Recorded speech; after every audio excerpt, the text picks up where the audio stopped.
Well, one of the things that you often see with people who suffer from depression, and I'm not making a blanket statement about the cause of depression because there's lots of them, is that people who don't have enough order in their life tend to get overwhelmed. So for example, if someone comes into me and to see me and they say they're depressed, I always ask them a very standard set of questions. Do you have a job? If you don't have a job, you're really in trouble in our society. First of all, your biological rhythms tend to go off the rails right away because there's no reason to go to bed at any particular time and there's no reason to get up. And for many people, if they don't get up at the same time, they foul up the functioning of their circadian rhythms, and that's enough to make them depressed right off the bat, especially if they start napping during the afternoon. They also don't have a purpose. People aren't good without a purpose. And this isn't hypothesizing.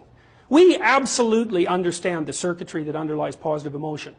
We know how it works. Almost all the positive emotion that any of you are likely to experience in your life will not be a consequence of attaining things. It will be a consequence of seeing that things are working as you proceed towards a goal you value.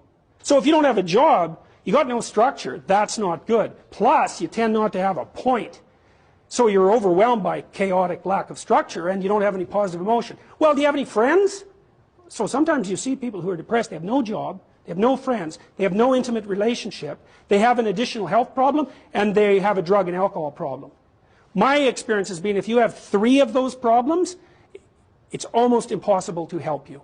You're so deeply mired in chaos that you can't get out because you make progress on one front and one of your other problems pulls you down. So one of the things I tell people who are depressed is like, don't sacrifice your stability. Get a job, even if it's not the job you exactly want. Get a damn job. You need a job. Find some friends. See if you can establish an intimate relationship. Put together some of the foundational items that are like pillars that your life rests on. Well, that's the practical thing to do.